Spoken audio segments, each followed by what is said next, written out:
Nesse primeiro momento eu vou passar aqui rapidamente por um momento de explicação mais teórica e para depois ele assumir o comando e tudo que vai ser feito aqui vai ser filmado e projetado lá. Então com isso vocês vão ter uma visão mesmo aí de trás desse serviço, desse processo de manipulação. Uma coisa que está nesse programa de boas práticas aí chama contaminação cruzada. É uma das coisas mais importantes que tem, por isso que nós temos aqui 4 produtos e 4 tábuas. Nós vamos trabalhar cada produto em uma tábua. O risco de você fazer, nós vamos fazer lombo, bacon, copa e linguiça. Na mesma tábua, o risco de contaminação cruzada é muito grande. Você levar a contaminação de uma carne, infelizmente a gente não tem esse controle, né? Essa carne não está legal, mas aí você vai usar a mesma tábua para fazer o segundo produto, aí você já contamina ele. Então, essa contaminação cruzada é muito importante, e isso ela acontece tanto de ambiente para ambiente, quanto de produto para produto. Se você está fazendo uma atividade, por exemplo, eliminando os fungos de um produto já envelhecido, já está na sua geladeira lá, já está criando os fungos e tal, você vai começar a produzir a sua nova produção. Então tá bom, aí chega alguém, me dá um pedaço aí e tal, você pega no meio da sua carne fresca, a sua carne que está lá já envelhecida, não está estragada, mas está envelhecida já, né? Com fungos, com outros micro-organismos provenientes e característicos do processo. Não quer dizer que ele está podre, mas você vai colocar num momento inadequado, que você está lidando com uma carne absolutamente fresca, molhada, excesso de umidade, que é o campo mais adequado e mais apropriado para o desenvolvimento de bactéria. A bactéria adora nadar. Então, uma das funções da defumação, a fumaça e o calor, que é o binômio mais importante do processo, é você fazer com que você seque a carne, torne ela menos atrativa para as bactérias e, principalmente, com essa perda de água, você vai necessariamente concentrar a quantidade de sal. E isso faz com que também a bactéria não aceitem muito bem essa guloseima, né? Então, é uma associação desse binômio fantástico que é fumaça e calor. E a fumaça, ela tem só perto de 300 componentes. Mas então, a gente vai fazer de forma que esse processo seja absolutamente saudável, tanto para a sua produção, quanto para o seu resultado, né? Que eu acho que muito mais que agradar o cliente, você tem que agradar a si mesmo. Então imagina os cuidados, né? Os cuidados dessa boa prática de fabricação, não é só na carne não. Bom, vamos começar? 1 hora, né? Então tá. Muito bem. Então, isso que vocês receberam aí nas boas práticas de fabricação, que é o programa de autocontrole, um dos itens essenciais para você conseguir uma aprovação oficial é aquele negócio ali, ó, PPHO, Procedimento Padrão de Higiene Operacional, em que você tem lá as referências bibliográficas e referências técnicas para você se balizar oficialmente, mas é uma descrição dos procedimentos de limpeza que devem ser feitos diariamente. Né? Diariamente, está lá sublinhado para isso. Não é, não vou fazer hoje, semana que vem eu faço de novo, mês que vem eu faço, não. É essencialmente diário esse controle. E os conceitos importantes relacionados a essa higiene é também uma determinação legal que o seu controle tenha esses itens. Higiene, o que é higiene? Né? Não vamos nos ater às descrições que vão perder tempo, mas todo mundo sabe, né, o que é higiene. Detergente, desinfetante, né? Isso tudo tem depois, com o tempo, naquela planilha, naquela apostila que eu mandei para vocês, a descrição cuidadosa daquilo. E chegamos naquele negócio da contaminação. É a inoculação de micro-organismos e outros agentes físicos e químicos. Físicos são aquele pelo, né, cabelo, inseto e outros químicos que são contaminação química de micro-organismos. Visível, pelos, couro, invisível, micro-organismos, substâncias químicas. E a contaminação cruzada que nós começamos a falar no princípio, né? Você faz essa contaminação tanto em ambiente, produzindo em ambientes diferentes, produtos diferentes e no mesmo lugar, transferindo um produto para o outro, ou então produzindo na mesma tábua 4 produtos. Então, tanto de ambiente quanto de instrumentos. Você tem que tomar muito cuidado com isso. Alimentos de alto risco, principalmente ricos em gordura, lipídios, proteínas, tal, que são extremamente favoráveis e atrativos para o crescimento bacteriano. O manipulador de alimentos é importantíssimo, que são os nossos colaboradores, que precisam de ser orientados, né? Isso cabe a nós exatamente tomar esse cuidado para que essa instrução, esse aprimoramento seja diário, entendeu? É controle diário, né? Aí de repente alguém chega com um cabelo maior, eu vou deixar criar minha barbicha. Bom, legalmente você vai ter que tirar a sua barba, né? Não, vou fazer só para mim. Bom, vai ficar, mas por lei você tem que tirar essa barba, né? Muito bem, a remoção e aí as etapas de limpeza e sanificação, que é muito importante também, que são atividades físicas e químicas. Remoção de resíduo, pré-lavagem, lavagem, enxágue, sanificação ou sanitização. É indispensável no fluxograma da higienização. É ali que você vai limpar elementos imperceptíveis presentes na superfície após a limpeza. Não, limpei, está lindo, maravilhoso. Mas se você não usar um elemento sanitizante, você corre o risco de comprometer a sua produção, porque eles são invisíveis, né?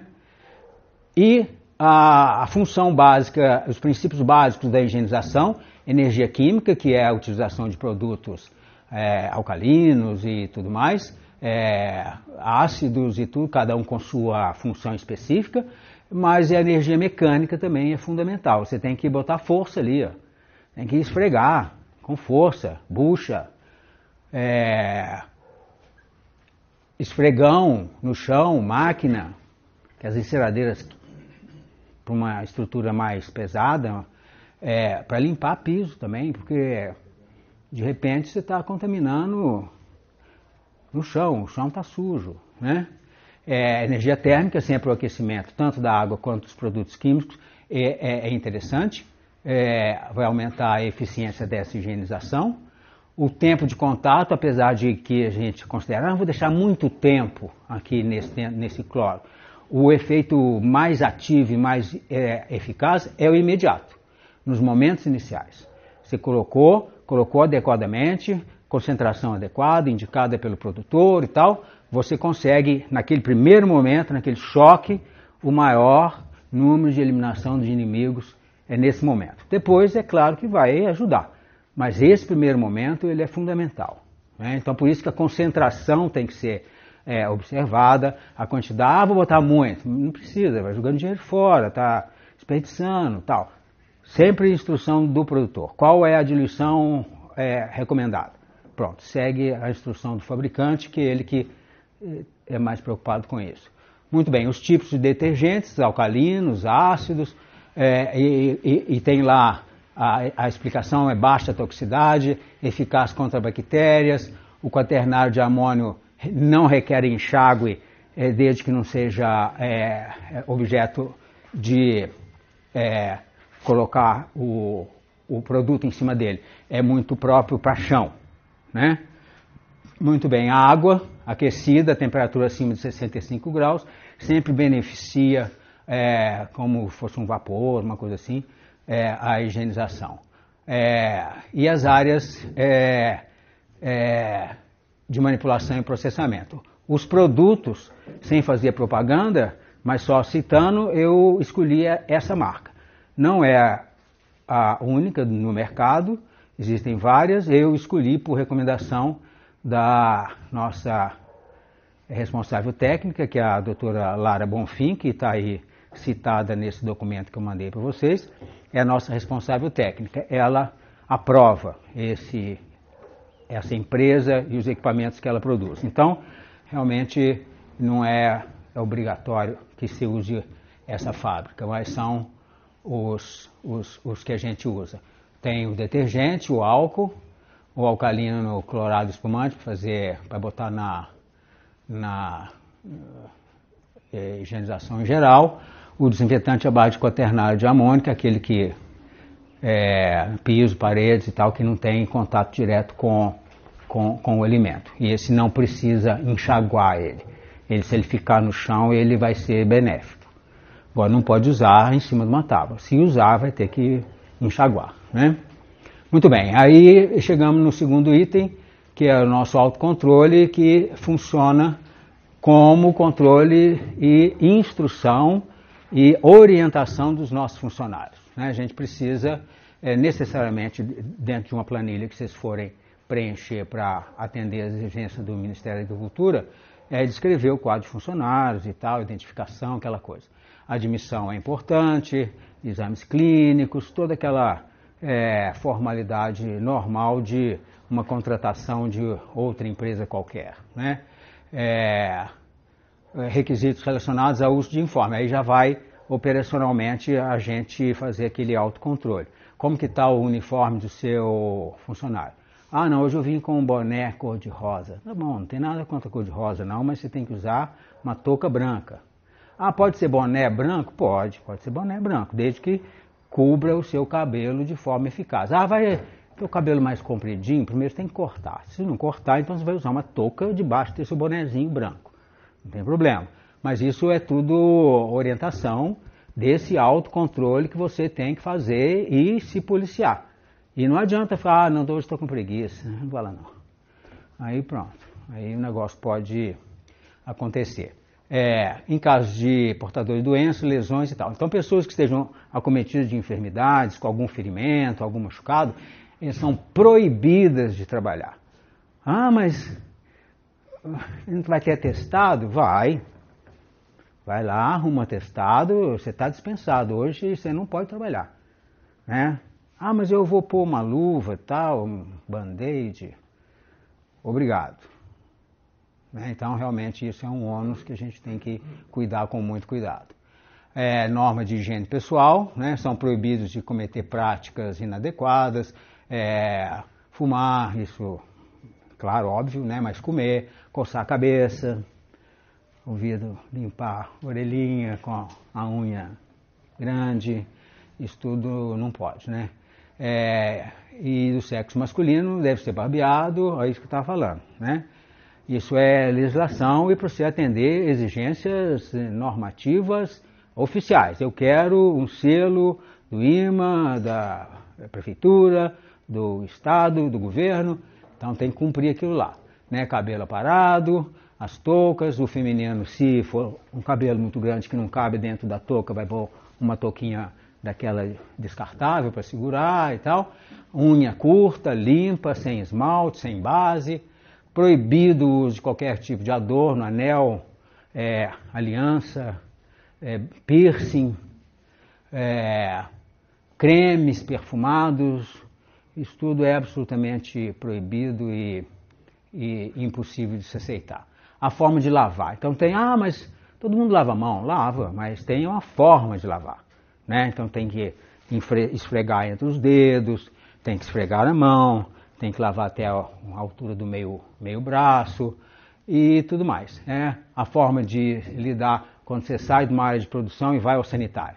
Como que você vai voltar desse sanitário? Então é importantíssimo que as pessoas sejam conscientizadas da forma de fazer isso, né? Muito bem.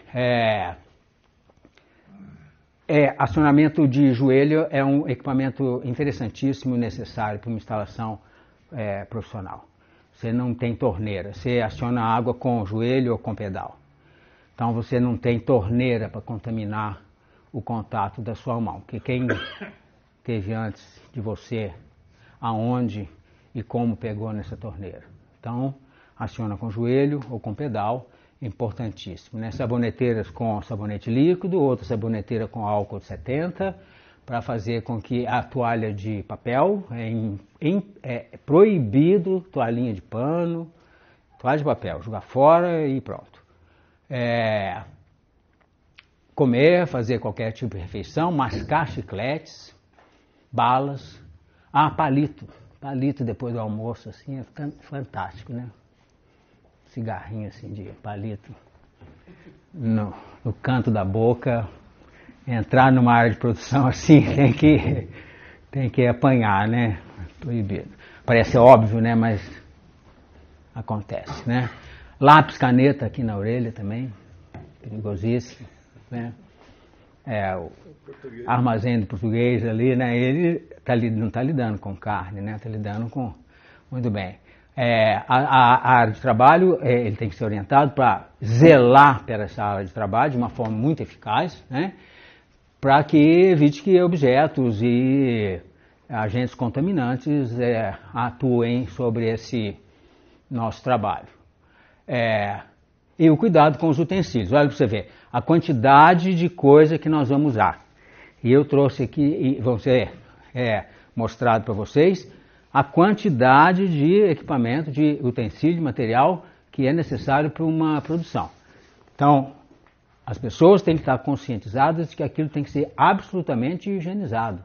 Um por um, tudo, faca, chaira, balança, bowl, máquina, padiola, caixa térmica, caixa plástica, tudo. Tem que ser absolutamente limpo e cuidado. E isso é um trabalho desse autocontrole nosso, de fazer com que as pessoas aprendam a lidar com isso de uma forma rigorosa, né? Não existe a possibilidade, não, se o Chiari não está aqui, então vamos fazer de qualquer jeito. Isso é uma batalha que você tem que fazer diariamente para o seu colaborador fazer independentemente. Eles falam que eu sou chato demais, né, Renato? Não, né?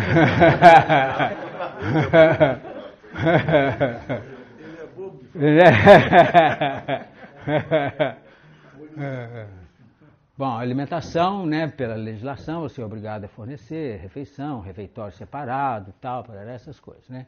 Ações corretivas e preventivas. Então, diante disso tudo que nós vimos, você tem a ação corretiva e a ação preventiva. Uns que você vai ensinando durante todo o período e outro que você vai corrigir. Tem barba e cavanhaque, por favor, amanhã você já vem sem a sua barba, né? O brinco, relógio, pulseira, etc., isso você vai tirar agora, né?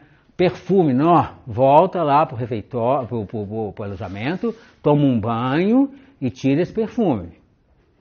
É impossível. Cabelo, avental, botas, uniforme e os EPIs. Outra coisa séria e complicada. EPI é obrigatório, mas ninguém quer usar. Mas de quem é a obrigação fazer com que usem? Nossa. Mas é muito chato. Mas é incômodo. Mas esquenta meu pé. Sinto muito. Então, vai ser atleta nadador, por exemplo, você vai ficar sem sapato até. Não vai nem precisar de usar bota de borracha. Mas tem que usar, né? Muito bem. Então aí a gente vai começar, passamos dessa forma, desse primeiro momento assim, meio indigesto, mas obrigatório e importante, e passamos para os utensílios e equipamentos efetivamente que a gente vai utilizar. E basicamente foi interessante durante esse período de convocação que eu fiz para vocês, o amigo do Danilo com 2 N's, ele chegou? Não veio Danilo com 2 N's, né? Um amigo comentou assim no Facebook, mas tem que ter o defumador. Mas claro, ué. Você quer defumar carne aonde? Panela de pressão. Panela de pressão? Defuma também. Defuma também. Tem que ter. Agora, o que é o defumador? O defumador é um cômodo, é um objeto, é uma traquitana, alguma coisa que você inventou, que você consiga fazer aquele binômio que eu já me referi aqui funcionar.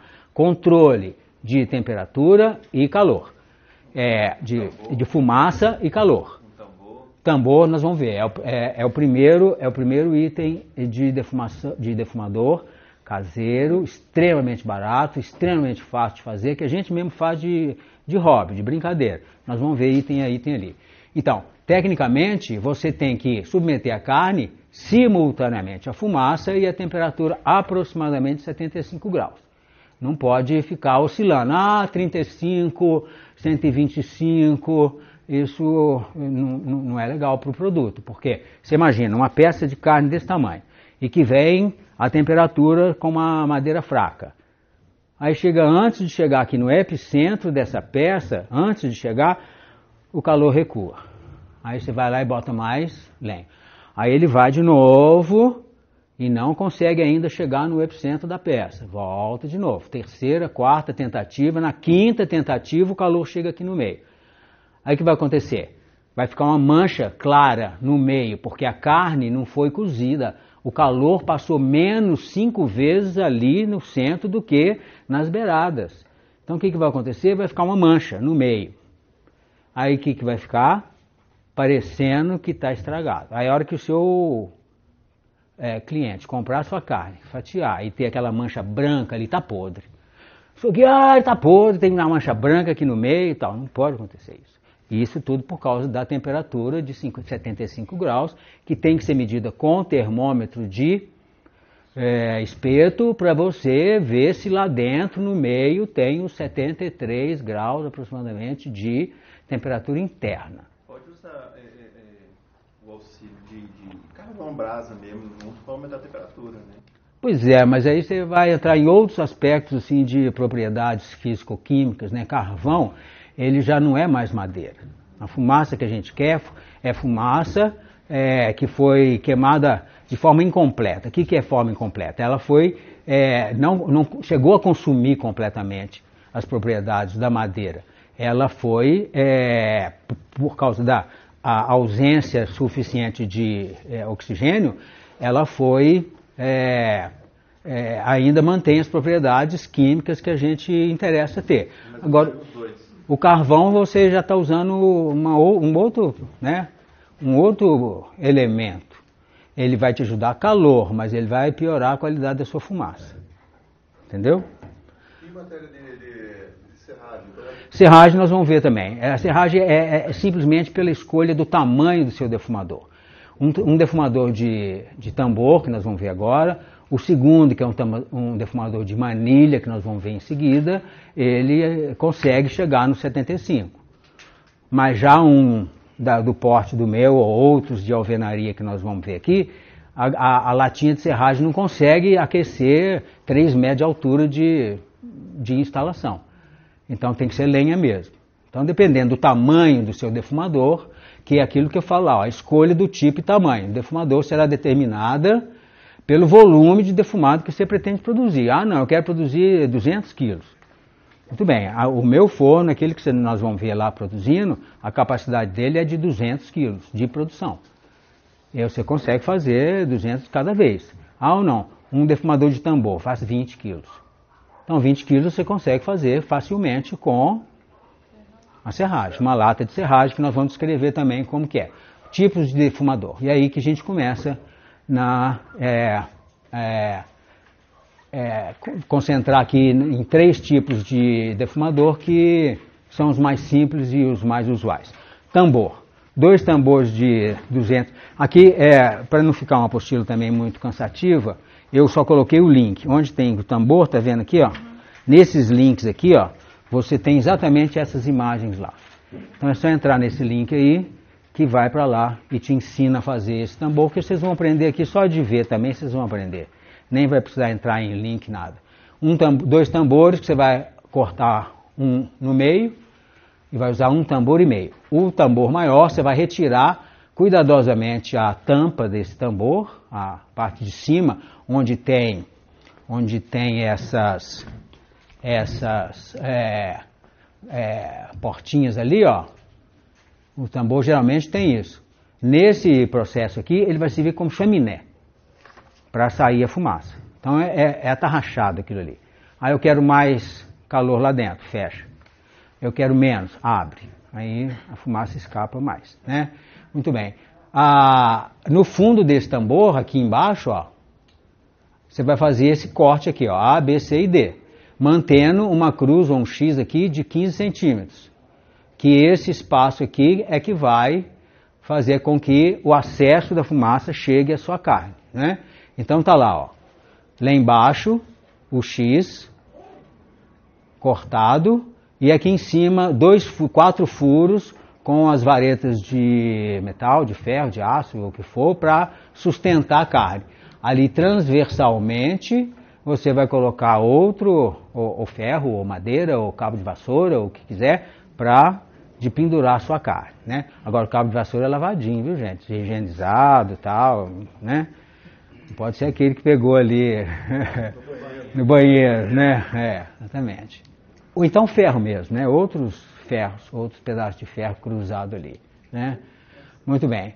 Aqui você vai, com agora já a segunda parte de baixo, fazer a mesma coisa, o mesmo corte, A, B, C e D, mantendo os 15 centímetros para coincidir com o corte do tambor que vai em cima dele, pregar ou arrebitar umas chapinhas de metal aqui de forma equidistante, de forma que aquele tambor lá de cima se encaixa ali e não corra o risco de cair, né? Com a movimentação fazer com que ele caia. E abrir aqui embaixo um vão de 10 centímetros por 10 centímetros, que vai coincidir com os 10 centímetros e 10 centímetros da lata de serragem, que é ali que você vai fazer com que o oxigênio entre e aumente ou diminua a temperatura. Na parte ali já está os dois prontinhos, tá vendo? Ó? Cortado em cima, cortado embaixo, a portinha de oxigenação, as hastes de sustentação e o queimador. Nada é com uma lata. Recomendo procurar uma lata que não tenha sido objeto de thinner, tinta, essas coisas. Mas não acho de jeito nenhum. Então tá bom.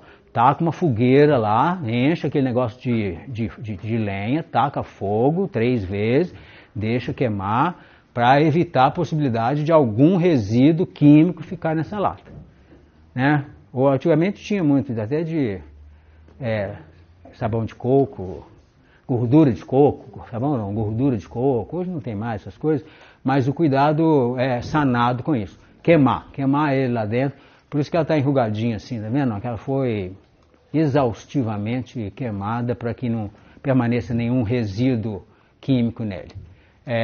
E aqui embaixo, a forma de você fazer o canudo de serragem. Você vai colocar ali, deitada, na horizontal, uma garrafa, um tubo de PVC ou 2 tocos de eucalipto, e aqui em cima, fazendo um L, você vai começar a encher esse tambor, essa lata com a serragem. E vai jogando aos poucos, compactando levemente.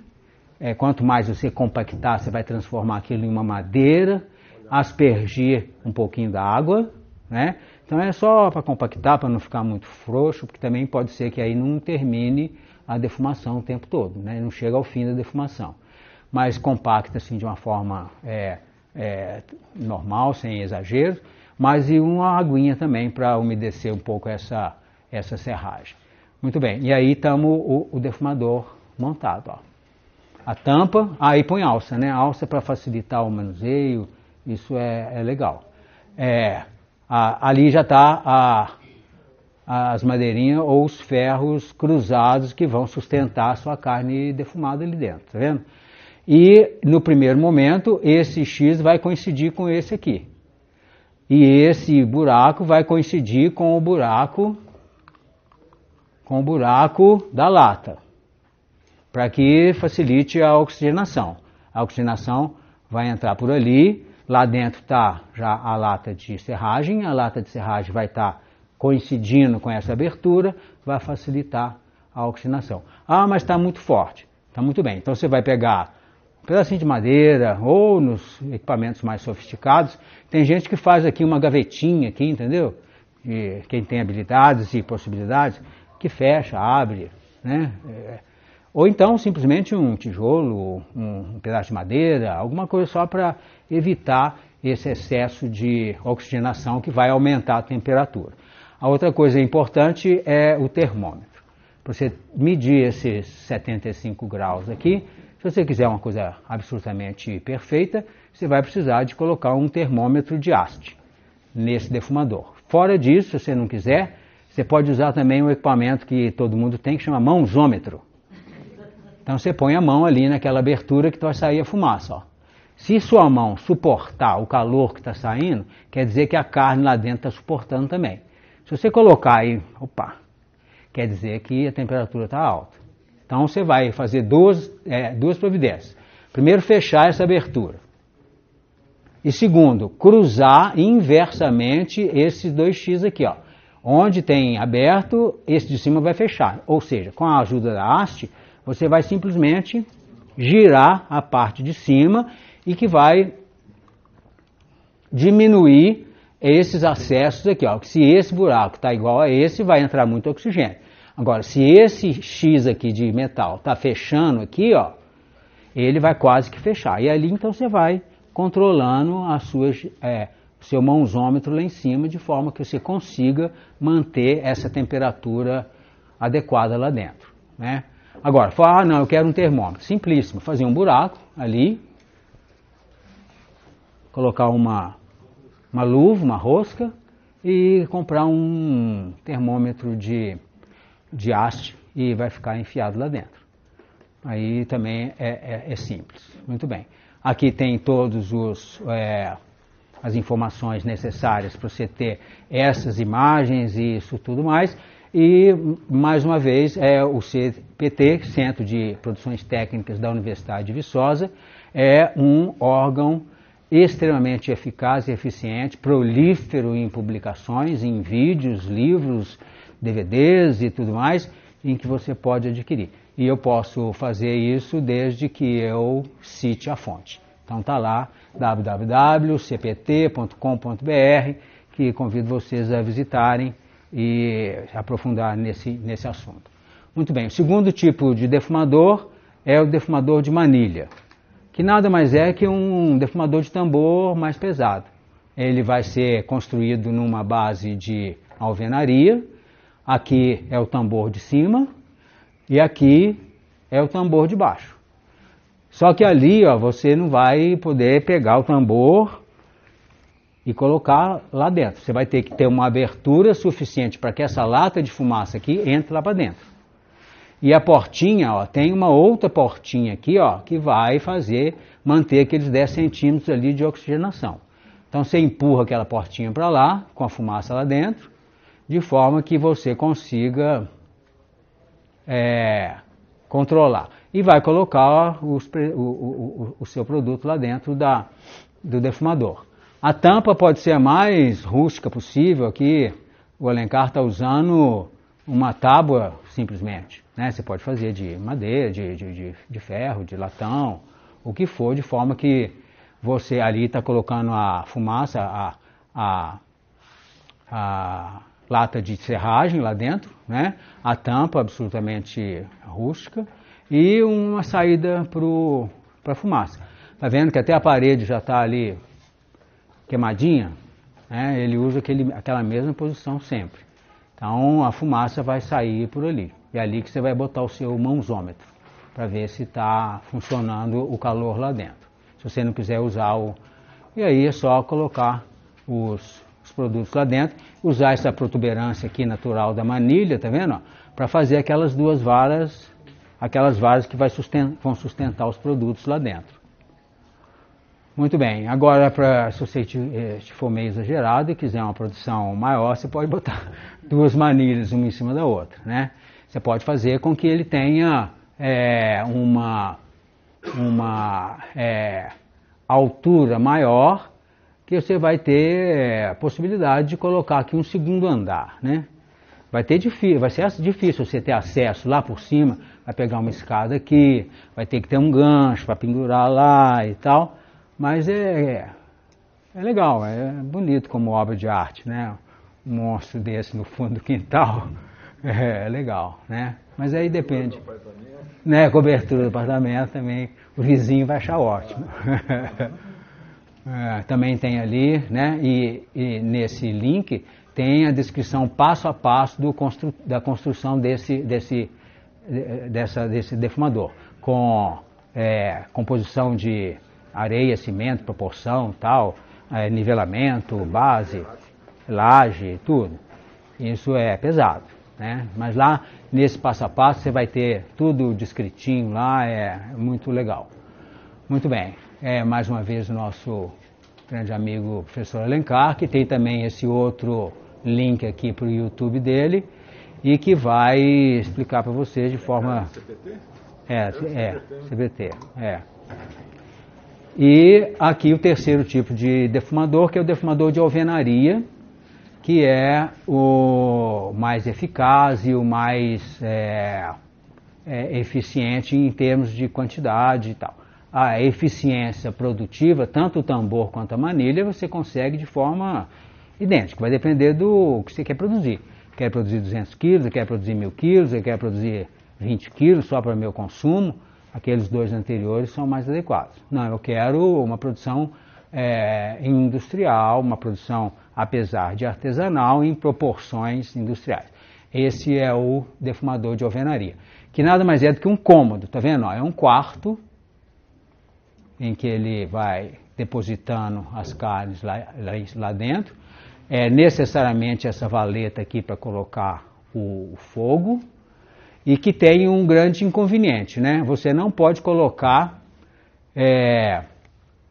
carne em cima dessa vala, porque vai incendiar. Não, vai incendiar. É fantástico, parece fogo de artifício, entendeu? A gordura que cai, ela sobe em fogo e leva esse fogo para sua carne. Vai ser um desastre absoluto.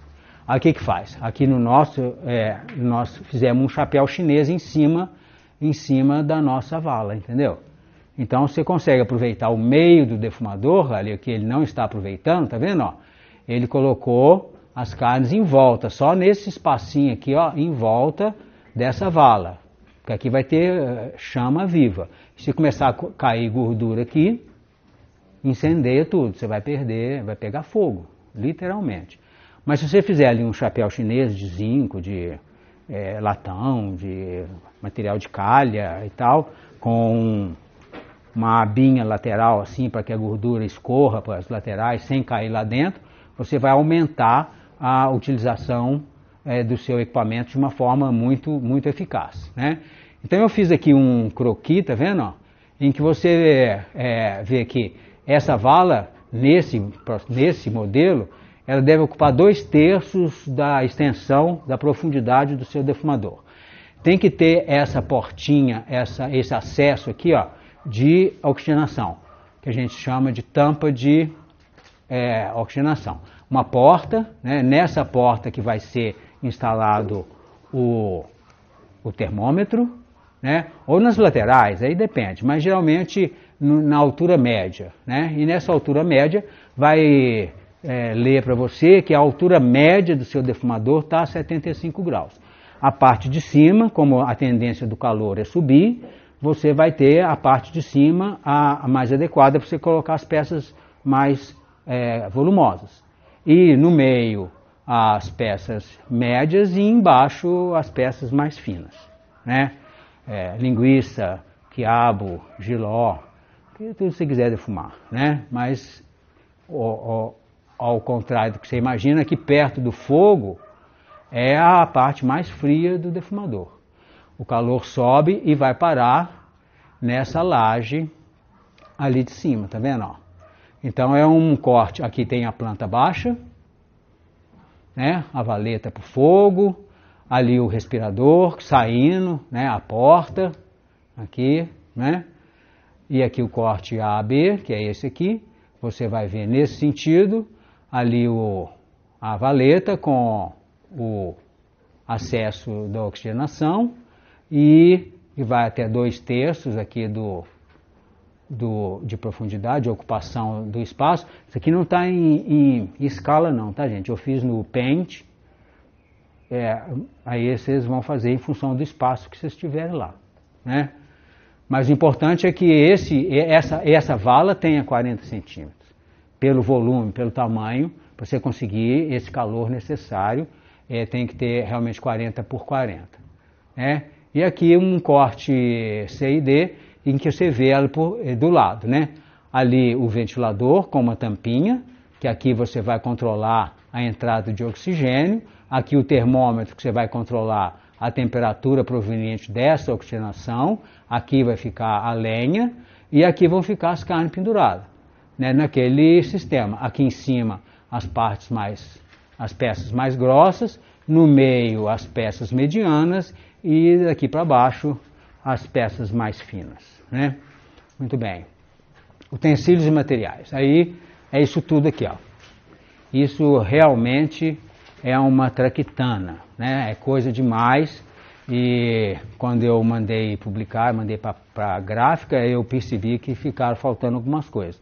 Mas ali já é uma coisa extremamente grande. Né? As caixas plásticas empilháveis brancas, que são aquelas lá do fundo lá, olha.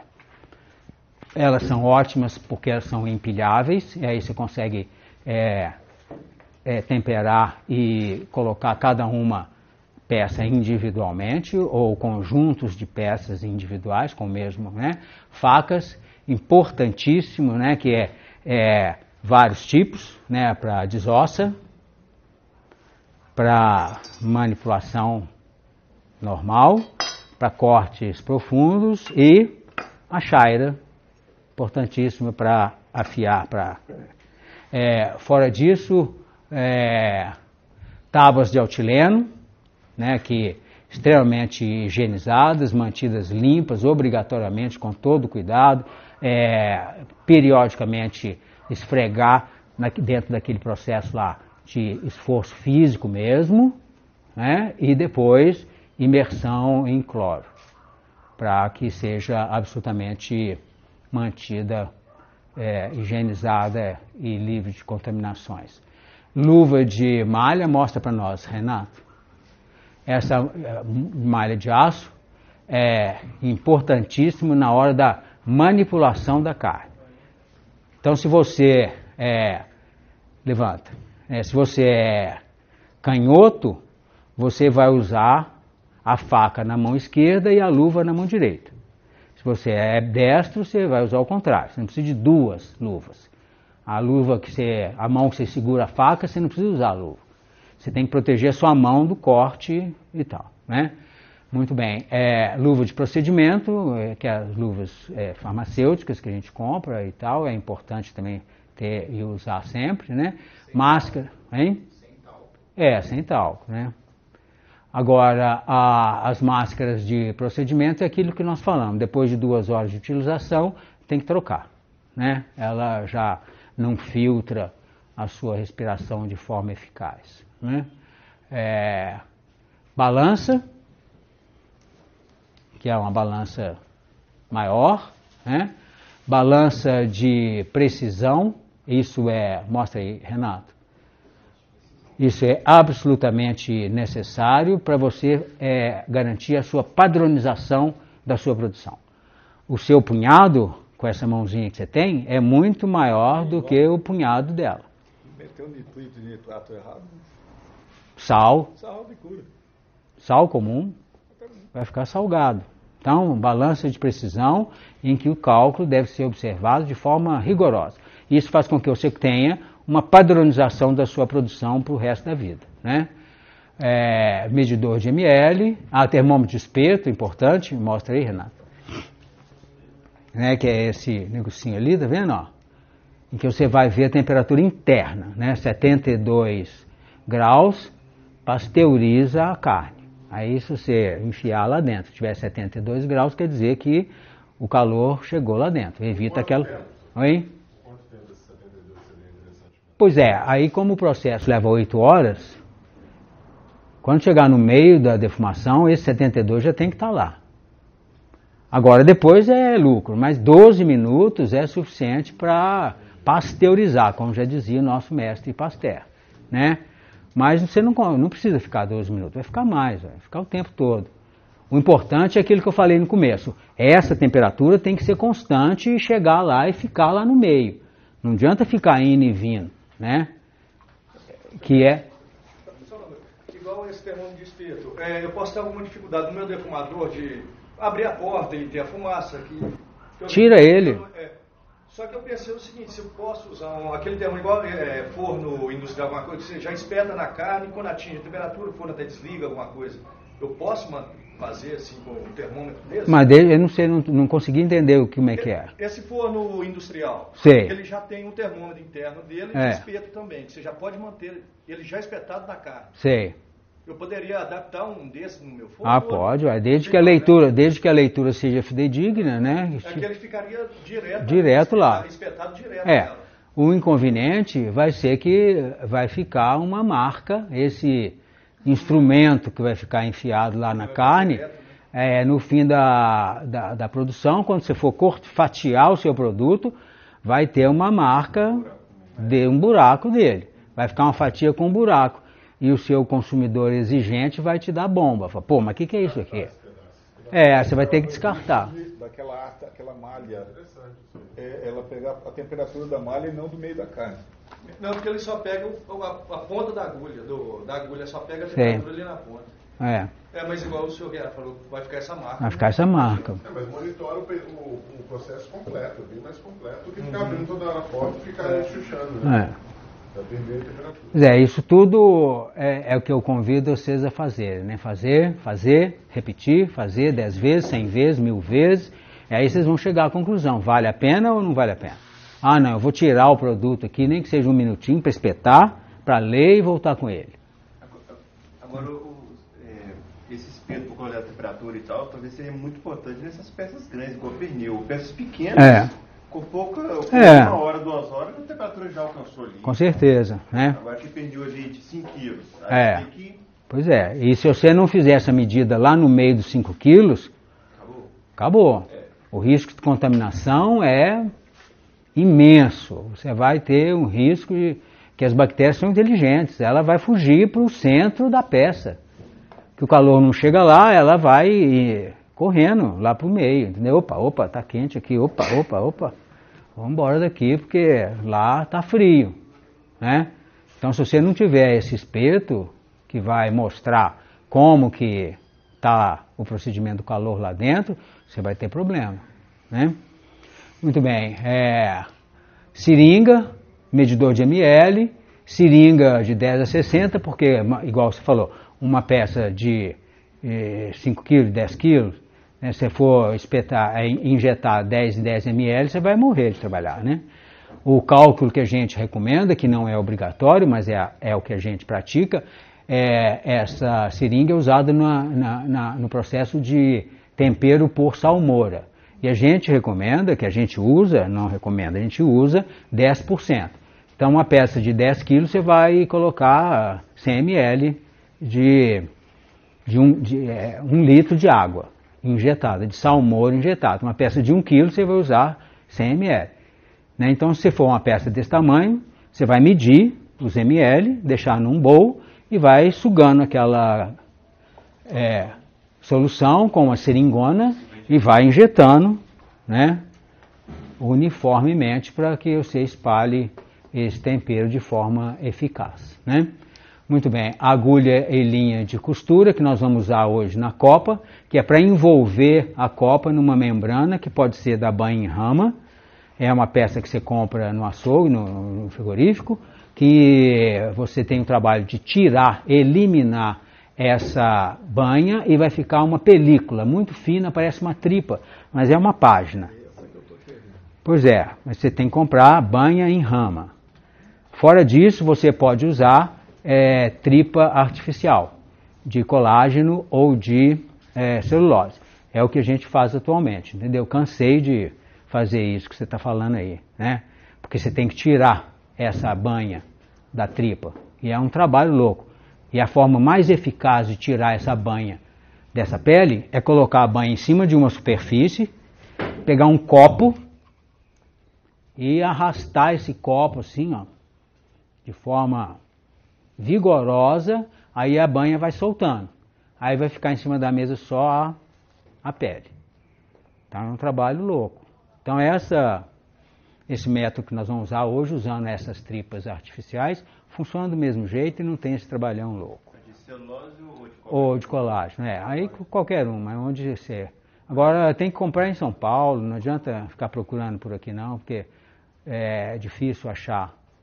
Então, inclusive a permeabilidade, entendeu? Nós já perdemos material aqui, porque compramos uma tripa que a gente usa para fazer salame, por exemplo, e ela me fez perder 50 quilos de salame, porque ela é completamente impermeável. Ela não permitia que a água saísse, né? E aí virou aquela coisa lá dentro, aquela pasta. Salame? Salame tipo italiano. Foi um desastre absoluto. Então tem que comprar de qualidade boa, recomendada e tal, e testada. Né? Essa, por exemplo, eu sei que eu não compro mais, né? Mas tem que ser de qualidade.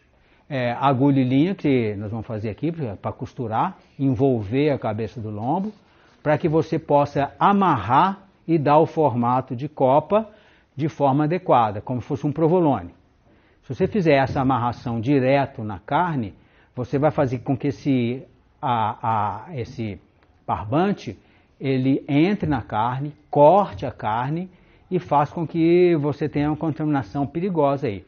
Mesmo que a gente recomende que esse barbante seja fervido, lavado, fervido, higienizado e tal, mas se você cortar a carne com a força que você vai fazer para dar o formato que você quer na peça e ela entrar para dentro da carne, com certeza você vai ter uma contaminação aí. Né? Um desenvolvimento de bolor indesejável dentro da carne, que vai marcar o produto final, que vai prejudicar ele comercialmente e tal. Então essa membrana tem o objetivo de que você possa fazer força mecânica para colocar o seu produto na dimensão e no formato que você quer, sem que ele entre para dentro da carne. E fundo bovino? É legal também, mas fede demais. Ai, tristeza você tirar. Para maturação. Mas você tem um trabalho louco para tirar. 3 dias, tá vendo? É muito fedorento, entendeu? Mas funciona, né? É trabalhoso, 3 dias, né? Desinfetando, lavando, tirando água, mudando água, pondo sanitizante. Não. É um trabalho. E caro, viu? E caro. Né? Atualmente, nós desistimos de tripa para fazer salame e tripa para fazer linguiça. Hoje nós abrimos uma exceção para fazer a nossa linguiça defumada, que nós usamos colágeno ou celulose. E que também é importante para te dar uma uniformidade no produto. Por exemplo, um salame italiano. Aí você compra um maço de tripa, apesar de ser exigido do seu fornecedor que ela seja calibrada, ou seja, ela seja do mesmo calibre. É claro que naquele maço cheio de sal que ele vai te entregar, tem uma que tem um dedinho e outra que tem um dedão. Isso aqui, com relação às marcas, tenho perto da minha casa lá, era a Tripac. Eu, por incrível que pareça, observei que não estão no local mais. Seria o quê? Uma falência, será uma coisa parecida? Pois mas porque isso não é uma coisa muito que dê um movimento assim. Pode ter sido isso, né? Pode ter sido mudança de ramo, cansei desse negócio, mas artesanal de linguiça, coisas embutidas, lá, Tripac. Pois é. Onde que é assim? Lá em Guarulhos. Pois algum problema teve, né? Se tivesse. A Tripocel deve ter essas coisas. Pois a Tripocel nós temos ali o nosso amigo Ricardo Berg, nosso parceiro também, que trabalha lá. E lá vocês ainda estão trabalhando com tripa? Tem. Em qual loja? Na Tripocel. Lá tem cabo de vassoura, né? Celulose ou de colágeno? Não, essa é natural. É natural? No colágeno também. É. Tanto de salaminho, do quialho, tanto da linguiça fina. No caso do salame é permeável, a linguiça não? Ou tanto faz? Não, a do salaminho é de colágeno, normal. A de linguiça já é aquela de porco mesmo. É. Ou carneiro, de carneiro. Carneiro é para você fazer aquelas linguiçinhas mini, ou então linguiça de frango e tal.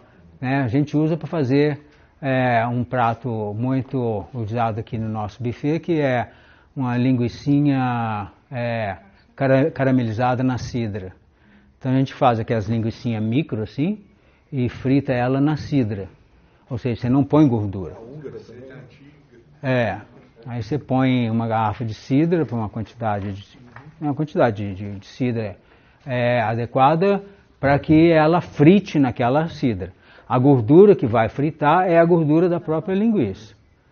E vai caramelizar ela. Então fica uma linguicinha agridoce muito, muito interessante. Muito legal. Né?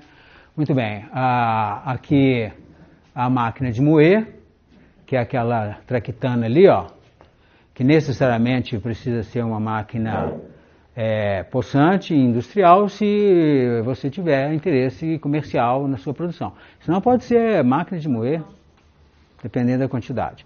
O importante é o disco. Mostra lá o disco para nós. Para fazer linguiça, se ela não for picada na faca, tem que usar esse disco aqui, ó, em forma de rim. Disco rim? Para dar... para dar tamanhos maiores no corte, entendeu? Agora, não, eu quero fazer um salaminho hamburguês. Aí é um disco cheio de furinho, assim, Aí, para linguiça, esse é o formato adequado. Tá? Tem esse, e logo depois parece que tem umas malhas para você granulá-lo, né? Tem umas de granulações maiores, outras menores e tal. Mas tem N. Esse é para tirar aquele pedaço maior, e logo em seguida ele passa por uma barreira para sair os grumos. Aí depende do seu objetivo, o que você quer fazer, né?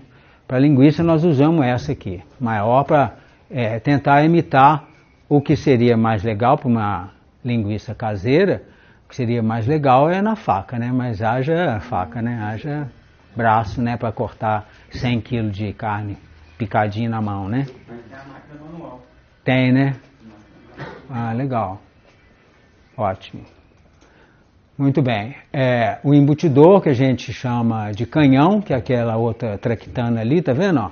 Nós vamos usar para encher a nossa linguiça que nós vamos preparar aqui. Ela tem aquele tambor que você coloca a carne ali dentro, tem esse pino ali, ó, que é engatado ali, e ali você vai colocar a tripa e com movimento mecânico você vai empurrar essa carne para dentro da tripa. Isso nós vamos fazer tudo aqui. Bobina de plástico, PVC e tal, brará. Bom, tipo de madeira. Isso é uma polêmica e um assunto interessante. Romanticamente as pessoas têm dito, mas eu uso madeira de árvore frutífera. Legal. Eu vou pegar a minha jabuticabeira, que ficou 50 anos para produzir, e vou cortar ela e virar lenha de defumador de carne. Beleza. Eu vou pegar também cerejeira, laranjeira, jacarandá, carvalho, nogueira, jabuticaba, macieira, goiabeira, pitangueira para fazer defumado. Mas pode usar. Se você tiver, se você tiver lá, pode usar. Porque elas têm... Porque tem uns que morrem do nada, secou, você vai usar, você vai usar. Agora você vai cortar a sua árvore para fazer lenha, né? Agora, é problema de consistência. O mais importante é isso. Porque tem também, né, aqui não no Brasil, mas na Europa, tipos de madeira que nós vamos ver aqui embaixo, que transmite aromas e sabores para... Mas aqui no Brasil a gente não tem essa experiência factível. Não, vou testar jacarandá, vou testar fajo, nem tem aqui no Brasil, né? Então, é um pouco de romantismo e mercadológico, né? Mas o que é mais importante é que você tenha uma consciência ecológica para usar madeiras ecologicamente sustentáveis, né? Não adianta... E aqui no Brasil, quem que faz isso? É eucalipto. Eucalipto é mais fácil, mais barato, mais acessível. Que não seja tão tratado, né? Que não seja tratado para fazer morão, essas coisas todas, né? Eu dei um toque errado aqui. Deixa eu ver se eu acelero isso.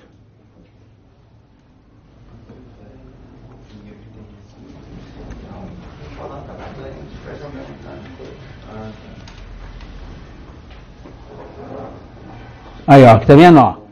Algarobeira. É uma árvore proveniente do Peru, que foi trazida para o Nordeste brasileiro, que se adaptou demais lá. Hoje até já virou um problema ecológico, como uma planta invasiva, que acaba com as árvores naturais do agreste nordestino, mas ela é ótima para defumar. Agora vai lá no Nordeste buscar, né? Então, o que é importante é isso aqui, ó. É a dureza. Ela é seca, dura, de alta densidade, descascada e não resinosa. Isso que é o mais importante. E o que dá isso pra gente com facilidade? Eucalipto. Né? Seca? Seca, muito seca. Muito, completamente seca. Né? E mais grave no eucalipto é folha. Folha vai te dar defumado sabor mentol.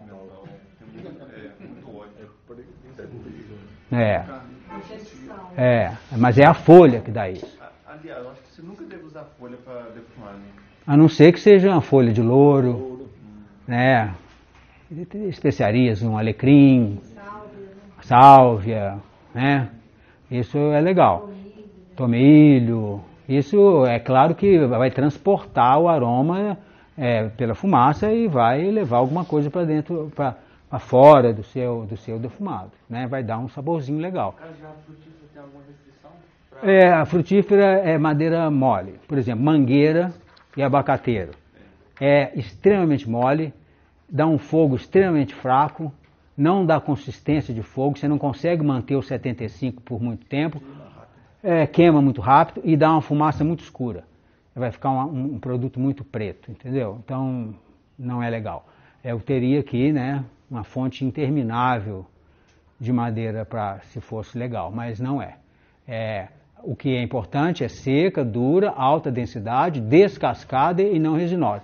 O próprio eucalipto. O eucalipto você tem que tirar a casca dele, porque senão ele vai dar uma casca escura. Né? Você não gasta quanto para 200 quilos? De lenha? Nossa, Renato que vai me dizer isso mais, mas é pouquinho, né, Renato? Vocês vão ver o nosso defumador, não é aquela gigantesca lá não. Eu bolei um defumador que ele tem 1 metro de profundidade, que é a largura, o alcance do meu braço. Então eu não entro dentro do defumador igual o Alencar fez lá. Eu tenho acessos, tem 6 acessos e eu vou do lado de fora com uma luvona de calça jeans velha, né, lavada, fervida e tal, né, claro. Mas que você consegue entrar com o seu braço dentro do defumador a 75 graus sem queimar sua mão. E proteger a carne também, né. Vocês vão ver lá embaixo isso tudo. Mas é essa dureza e rigidez que vai gerar um fogo intenso e constante. Madeira mole e rígidas, né, é aquele negócio da intensidade do calor. O tempo de exposição vai ser em função da espessura, da grossura da carne e esses romantismos todos aí. Eu vou pegar minha nogueira, que levou 55 anos para dar a primeira noz, e vou transformar ela em lenha de defumador, cerejeira, macieira e tal. E a prática legal é essa aqui, né? Acrescentar aromas e sabores, lançando ao fogo brando e por tempo limitado. Senão você vai comer arroz doce de tanta canela que vai ficar na sua carne, entendeu? Então, isso é interessante, ó. Zimbro, alecrim, tomilho, sálvia, manjericão, cardamomo, anis estrelado, tudo que você quiser imaginar e quiser colocar em sabor no seu produto. Muito bem. Vamos saltar esse negócio, tem tudo aí, eu já estou preocupado. Importante a fumaça e com os componentes, 300 componentes existentes na fumaça, o poder desinfetante e antimicrobiano que a fumaça tem, né, com seus 300 componentes, entendeu? E tem uma outra coisa que a gente chama de mito, né? É cancerígeno, mas a fumaça, ela só desprende elementos cancerígenos a partir de 350 graus de queima. E alcatrão com 400 graus. Nós estamos falando de 75 graus. Então, está longe de ser uma real informação. Agora, se você vai comer 15 vezes por dia um defumado, claro que vai, né? Não é só a fumaça, né? Tem também os aditivos, que é outra coisa que nós vamos abordar, é o seguinte, é uma decisão pessoal. Se você quer fazer ele comercialmente, por lei você tem que colocar nitrato e nitrito. Ah, não, fazer só para consumo próprio, tal, então não coloca. Entendeu? É opção mesmo pessoal, né? Eu vou ter que acelerar, né? Porque senão não vai dar tempo da gente produzir aqui. Calor é fundamental para que desidrate a carne, ele perca água e te propicie o não desenvolvimento das bactérias que não gostam de ambiente seco. Prosciutto em italiano, né? Quer dizer perexuctum em latim, que quer dizer enxuto em português. Ou seja, você vai secando a sua carne de forma que ele tenha uma longevidade. Por que fica pendurado na Espanha lá, aqueles pata negra lindo, maravilhoso lá, na temperatura ambiente? Porque foi um calor, o tempo, o sal, que fez com que ele desidratasse e chegasse ao ponto de bactéria não querer comer aquele negócio seco daquele jeito. A gente gosta, né? Mas a bactéria não gosta não. Mas aqui, é importante isso aqui, olha. O calor e a fumaça atuam em conjunto. Apesar da fumaça possuir essas propriedades, o produto defumado só será estável em temperatura ambiente quando estiver suficientemente secos e o seu teor de sal for suficiente para inibir o crescimento microbiano.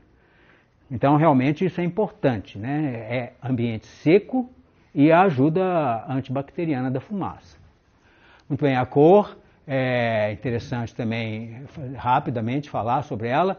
Tem um tal de um químico Maillard, né, que em cerveja é extremamente importante para determinar a cor, e é essa reação de Maillard que envolve proteínas e carboidratos, que vai fazer a coloração